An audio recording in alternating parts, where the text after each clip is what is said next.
Hi, this is Dan Kinney from Joy to the Food, and you are listening to the Eat Blog Talk podcast. Hey, awesome food bloggers. Before we dig into this episode, I have a really quick favor to ask you. Go to your favorite podcast player, go to Eat Blog Talk, scroll down to the bottom where you see the ratings and review section. Leave Eat Blog Talk a 5-star rating if you love this podcast and leave a great review. This will only benefit this podcast. It adds value.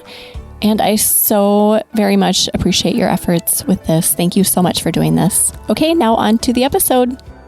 What's up, food bloggers? Welcome to Eat Blog Talk, the podcast for food bloggers looking for the value and confidence that will move the needle forward in your business. This episode is sponsored by RankIQ, ironically, because we're going to be talking about RankIQ today. I am your host, Megan Porta, and you are listening to episode number 298. Today, Dan Kinney is going to share with us his insights and his strategies using RankIQ and Keysearch to do his keyword research. Wow, that was a mouthful. Dan has been running Joy to the Food for nearly a year now, along with his fiance, soon-to-be wife, Mika. Both work full-time jobs and do everything together for Joy to the Food in their off hours. Throughout the process of building this brand, together they have learned a lot about each other and the best way to work with a partner. Dan does the numbers and styling, and Mika creates the content and handles communication. And you guys have created such an awesome blog, Dan. I love your content, and I just love talking to you guys. So thank you for being here again today. Thanks so much for having me. I'm excited to be here and talk about some numbers stuff, my portion of the blog. Yeah, it's exciting. So we want to know if you have a fun fact to share with us. I do. You mentioned Mika, my partner in Joy to the Food. Her and I are getting married in a week and a half. So that's my fun fact. Yay! Okay, so I know you're getting married in California, but where in California are you getting married? Yeah, so we used to live in Carpentria. It's about an hour and a half up the coast from LA. So it's right on the coast, and that's where we'll be traveling to here pretty soon to get married. Oh, enjoy. I'm going to be in California in a couple of weeks too. When is your wedding date? It's April 1st, April Fool's Day. Okay, cool. Well, enjoy and congratulations. I can't wait to see. Hopefully you put pictures on your blog and social media because I would love to see how beautiful. I'm sure it's going to be beautiful. We definitely will, yeah. We've been checking the weather and there's an 8% chance of rain that day. Did you say 8 or 80? 8. Okay, good. I was like, in California? Good. Well, hopefully you get the other, 90. I'm bad at math. Whatever that other percentage is. Yeah, 92%. I'll take those odds. Okay, well, thanks for joining me here today, Dan. I know we had talked outside of the interview that we did last time with you and Mika that you have started using this new strategy with using Keysearch and RankIQ together to hone in on a really good strategy for finding those perfect keywords for your blog. So let's dive into that. And why don't you just give an overview of each? So I don't care which one you start with, but we can talk a little bit about each tool, and then we can dig into how you actually use them together. Yeah, great. So we use Keysearch and RankIQ as our two main tools for finding keywords and also optimizing our blog content. So I can start with Keysearch first. Keysearch is a great tool for keyword research. One of the pros of Keysearch is that you can use it to search for any keyword that you would like to try to rank for on Google. It's got a feature where you just search for a keyword and then it gives you a score of how difficult that keyword is to rank for on Google. And it also gives you can enter your domain, your blog domain, and it'll give you a suggested score to stay under for a keyword to rank for. So for example, we're a pretty new blog and we don't have much domain authority. So our suggested score is 28. So we like to look for keywords that Keysearch gives us a score of. I mean, sometimes we go a little over 28, but staying in that area or lower. And when we find a keyword that has a score that is around 28 or lower, we have a good feeling that that's a keyword we can use to make a post that we can rank on the first page of Google for. Can I interrupt you real quick? So where do you enter your domain so that you can find that score? Yeah, let me pull this up here. I'm all prepped too. I've got Keysearch open, RankIQ open. I'm ready to go. Perfect. All right. So in the top of Keysearch, there's a tab you can click on called Explorer. And when you click on that tab, at the very top, you can enter your domain, and then it will, just below where you enter your domain, it'll show score to target and competition level. So I've got mine open here, and that's where it shows me 28 is my target competition. So it's just kind of a suggestion. Like you said, you can go a little bit above, but to stay right around there. And how much below it do you want to go? Like you don't want to go, if your score is 28, you don't want to go to 10, right? Do you want to kind of stay within a certain range? I would say if you find a keyword that is a score of 10 and it has a high volume, we would still go for that. Yeah, it kind of depends on the volume. Typically, keywords with lower scores have lower volume of monthly searches. So if the volume's too low, then usually we don't quite go for it. But we try to target monthly volume 500 or above, ideally. And how do you get that number? Yeah, so on the homepage of Keysearch, you can search for whatever you like. I've got French toast pulled up here. So I'm searching for French toast. And after you search for it, on the right side of the page, you'll see French toast. You'll see a list of keywords. And the top one, since I searched for French toast, is French toast that comes up. And then next to it, it shows different columns, and the first column is volume. So I'm looking at French toast here, and it says the volume is 201,000. So that is the monthly number of times that French toast is searched on Google. That's a lot. Yeah, that is. And this has a score of 58. So probably not something you would target. No, not yet. Maybe. Yeah, right. Next year. Yep, exactly. But okay, so take us through French toast. So for you and your numbers, how do you know to look for 500 volume? And then take me through the process as you scroll down and you look through the numbers. Like how would you decide on a keyword? Yeah, so one of the things I look for is the competition. So on this search result for French toast, we are given the top pages in Google who rank for this word. So you can look at their domain authority, and typically if there are if the top posts have a high domain authority, it's tougher to rank among them. But it kind of depends. We definitely do analysis on each of these posts. We actually go to the page and see what is within the post, because sometimes it's not a recipe post that is the first, within the first page of Google. So that can be, if it's not a recipe post and people are looking for recipe posts, then you do have a chance to potentially rank for that keyword. But yeah, so the first thing I look at is the domain authority and see if the top words if the top posts for that keyword, if their domain authority are close to our domain authority, then I know we have a good chance of ranking among them.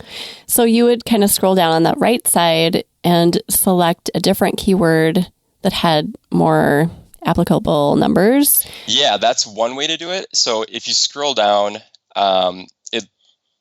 it lists a bunch of different keywords, and I'm just looking now, and gluten-free French toast is one of the ones that it shows, and that has a score of 32 and a volume of 1,600. So that score of 32 is closer to within the range of what we would be able to rank for easily. And so that's one way, is to just scroll down on this list of keywords to find another keyword that you could rank for. Another way is this filter feature, which is at just above this list of keywords. You can click on filter, and it gives you a few different data points so you can filter out. So the ones that I use, I guess the first is you can enter your keyword. So I could enter French toast, and then you can enter the minimum or maximum number of words that you want your keyword phrase to be. So if I enter French toast, I know I won't rank for just French toast. Maybe I'm looking for a keyword phrase that, has more than just 2 words. So I would typically set the minimum number of words to 3. So it'll only populate keywords that have, or keyword phrases that have 3 words in them. And then you can also set the minimum or maximum volume. So this is where I could enter 500 if I wanted to only see the posts that have 500 or more monthly searches. I usually don't enter 500. I mean, sometimes we will target keyword phrases that are less than 500. So, yeah. And how do you come up with 500? I think that's just where we have found success, I guess. Like just through trial and error, we find posts that are over 500 and we've been able to rank for them. So yeah, so just kind of looking at what you've done in the past and what has worked and tweaking it based on that. Yeah. Yep. Exactly. Okay. So then you kind of peruse your new list and then see if anything applies. I love the filter option because otherwise there's just so much to wade through and it's really overwhelming. I can give up really easily, but now it's like, okay, we can hone in on exactly what we're looking for and select much more wisely and quickly, right? Exactly. Yeah, the filter option is very helpful. And yeah, it gives you results that you maybe wouldn't have thought of on your own. So. Right, exactly. So then once you find something that has great numbers and you select it, what do you do with it then? Our process typically, since we do use Keysearch and RankIQ together, our process is we look in RankIQ first if we come up with a recipe idea. And that's because RankIQ, they handpick the best keyword phrases for you. So you don't have to necessarily do as much of this filtering and finding as we do in Keysearch.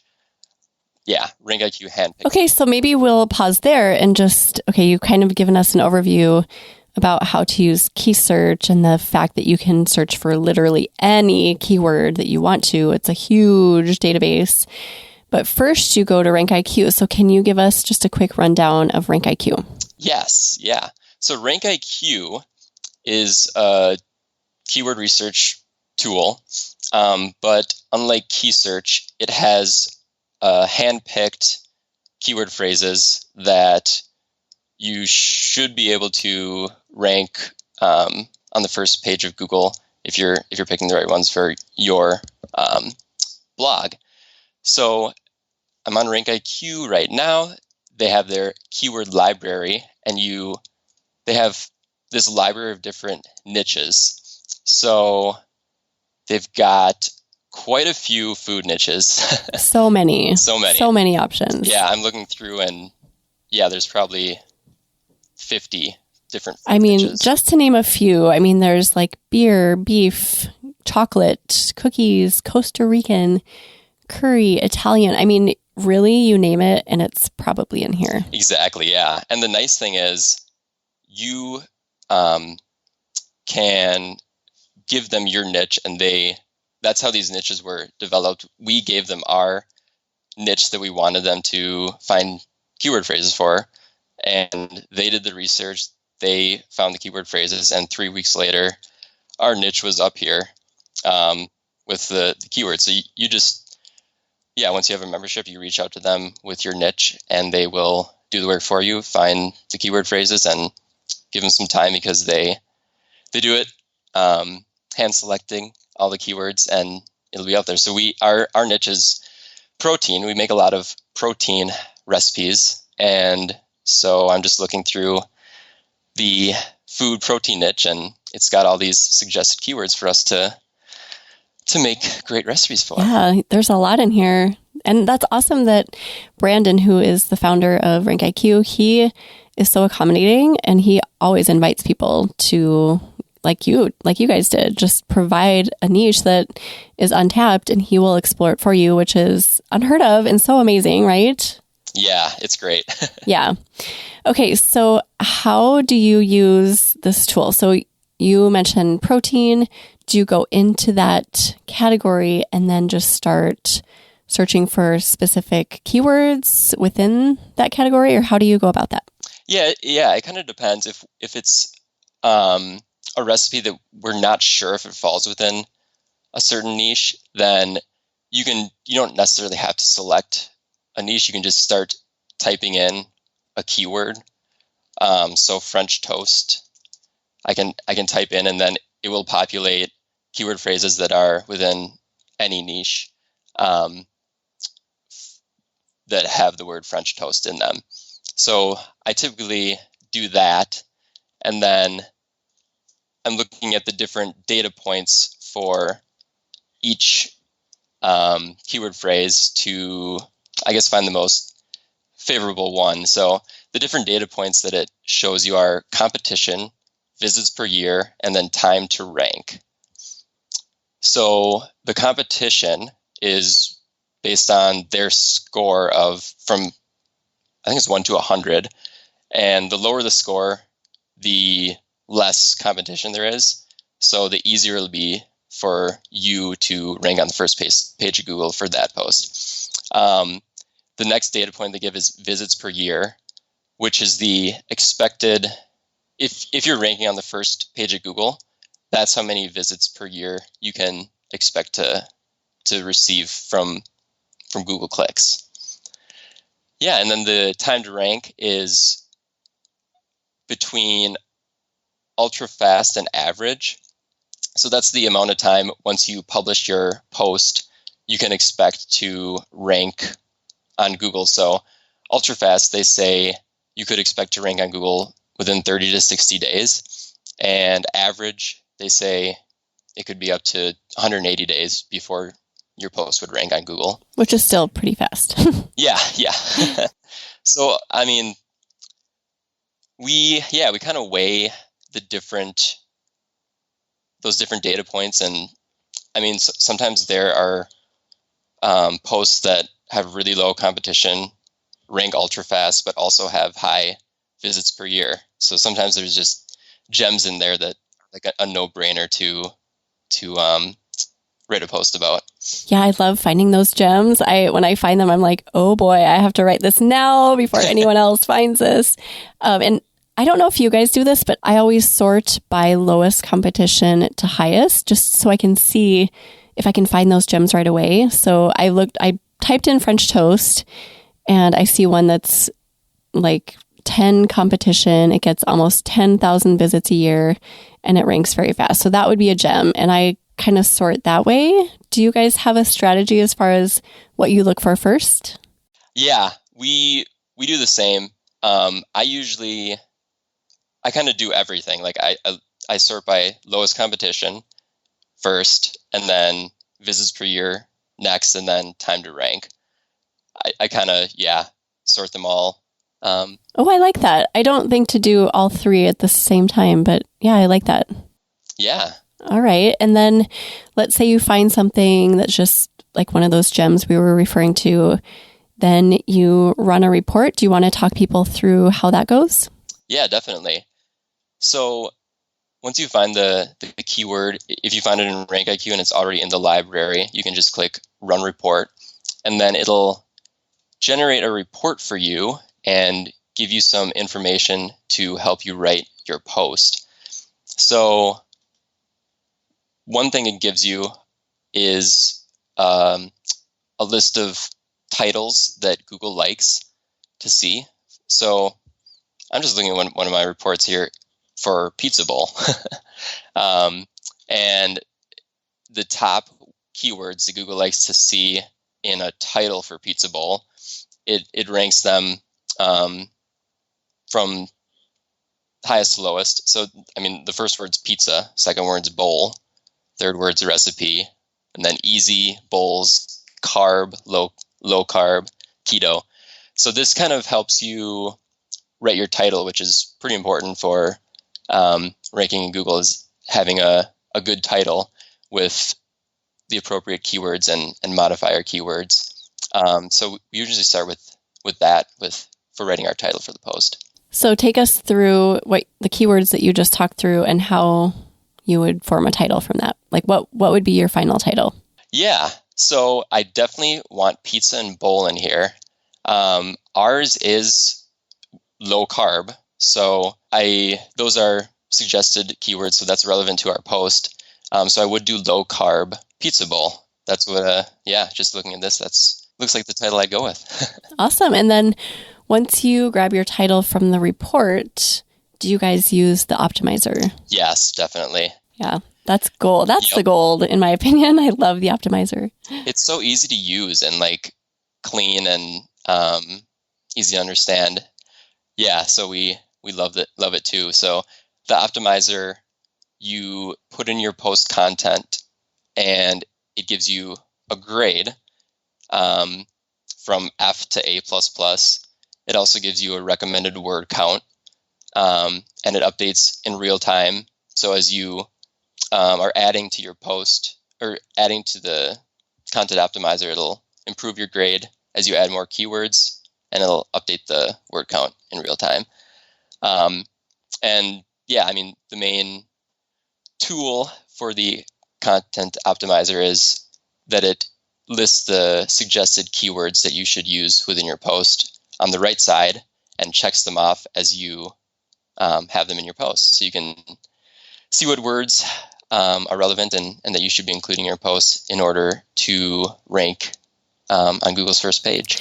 And I love the little toggle that you can toggle on and off to show unused words so that you can eliminate all the words from the list that you've already used so that they don't kind of muddy up that sidebar. Do you know what I mean? So you can just see exactly what you need to add. And then once you add something, it removes it from the list. Yep.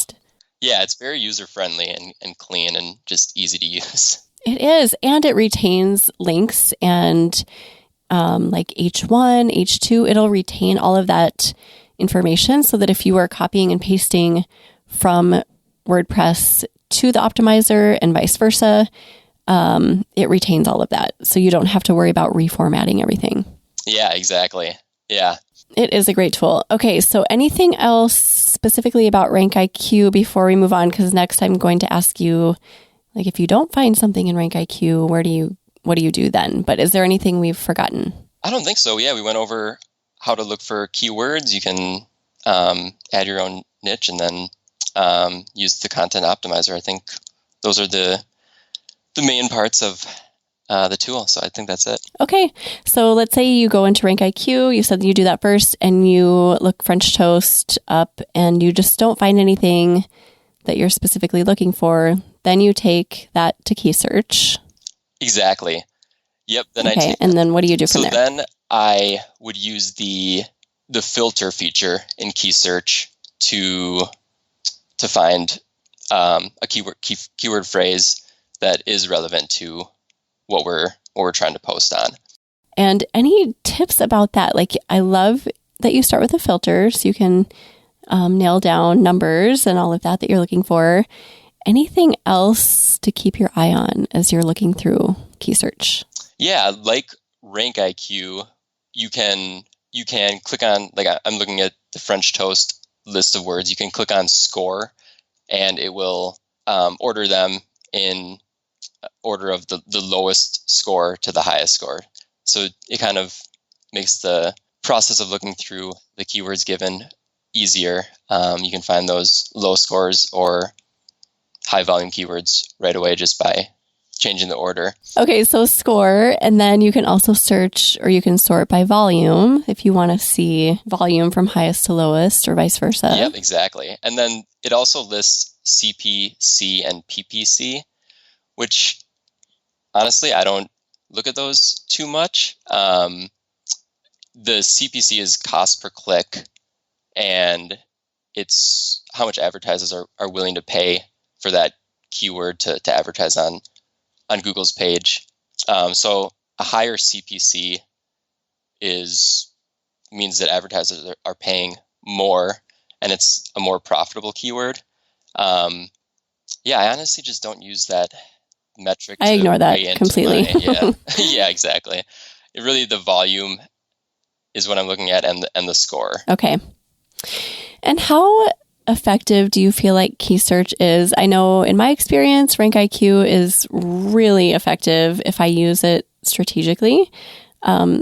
What do you think about Keysearch, and how quickly can you rank, and what are the odds that you're going to rank? Does it just depend?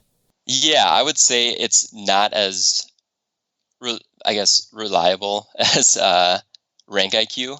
I've found that when we make posts using keywords that are already in the RankIQ library, we're pretty confident that we'll rank for those. And Keysearch is a little more of an unknown, since we are doing the keyword research on our own in Keysearch.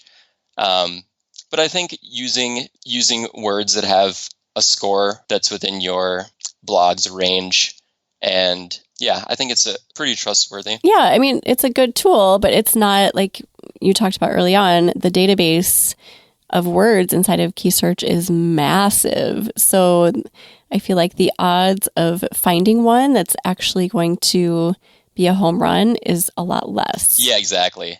Yeah. And sometimes the data isn't, between Keysearch and RankIQ doesn't make sense. I mean, they are tools, so they're approximate. It's not an exact science. So sometimes a keyword in RankIQ looks like it's really good, but then in Keysearch it shows that it doesn't have any volume. So there's those little inconsistencies there, and I guess that's just why we like using both tools to kind of compare and contrast the data that they're each giving, both in searching for keywords and then also in the content optimization that each tool provides. We actually run the content through the content assistant in Keysearch as well as RankIQ, just to kind of compare and contrast what keywords each tool is suggesting to include in our posts. Can you talk through running it through, what did you call it, the assistant in Keysearch? Yeah, so on the content assistant, that's what it was. Yep, on the top there's the content assistant, and you enter your keyword at the top and hit search, and then on the right side it'll populate some information. It'll give you the volume and the score for that keyword again. It'll show you the average word count for the pages that are on the first page of Google. And then it'll show you recommended keywords to include in your post. So pretty similar to what RankIQ gives you in terms of suggested keywords and then suggested word count. It's just, not quite as, I don't like it as much as RankIQ's. It's not as robust. The feel is not as developed or thought through. For RankIQ, like we said, the keywords, when you use them, they either check off that they're used, or you can hide them. For Keysearch, it shows you the keywords and they start out orange, but when you use them, I got to use one now, make sure, they turn to blue after you use them. So, I mean, I still just like seeing what recommended words Keysearch recommends versus RankIQ. I mean, a lot of times they're pretty similar, but sometimes Keysearch recommends words that RankIQ doesn't, and vice versa, that are more relative to our post. So yeah, I mean, if I had to choose, I would use RankIQ's content assistant, but Keysearch is just another thing to check. Yeah, it's like a backup. And I actually have started doing pretty much your guys' exact system. So I do RankIQ first as well. And if I can't find anything there, I really try to make it work. But if I can't, then I go over to Keysearch, and I've been doing pretty much your exact strategy. So I love that we're on the same page with all of that. Using RankIQ, we have gotten so many ideas for posts, like posts beyond just recipes, I think has been really helpful. I mean, all these different how-to posts, or how to use leftovers, or substitution posts, things that we hadn't thought of before. I mean, when we first started, we thought we would just be writing posts just exclusively on recipes, but there's all these other types of posts that you can write that you can rank quickly for and generate traffic to your blog. And I think that has been really helpful, using RankIQ to just find some of those types of posts that you can be writing. Yeah. So like, instead of recipe content, supporting, I call it, like, for me, I just call it supportive or supporting content, because it supports my existing content in some way. So I can do interlinking to and from. And I have so much content that it is really easy for me to find supporting content on RankIQ to write about. And that is, I don't know if I've told you this, Dan, but that is my strategy for 2022, is to write exclusively non-recipe posts, all of that supporting content, to support and lift up all of my other like gobs of content that's just sitting there. And so far, it has been wildly successful. Like, I am just seeing things shoot up in Google immediately. And then like whatever it's supporting goes up in Google. Like, it is a strategy that I wish I would have found years ago, because it is freaking working. It is working so well. That is awesome. I will say, like, it's not always fun to write about supporting content. Like, I just wrote something like 3 ways to reheat fettuccine Alfredo. And like, that is not super exciting. But if it is going to support my Alfredo sauce and my Alfredo recipe, and it's going to bump both up in Google, then it's so worth it. Exactly. So that's just something I wanted to point out, that it's not like something that's going to stir up a passion for you necessarily, but down the road, it's going to probably help all of your content rise up. Yes, definitely. And yeah, that's exactly how we see it as well. And since we are a new blog, we can rank for some things that we would want to, or that Mika would want to write or create a post for. But we know, like, putting in this work now, down the road, we'll be able to rank for, some of the things that we wouldn't necessarily be able to now, but down the road we will. Right. I always say this. Everyone's probably tired of hearing me say this, but planting seeds.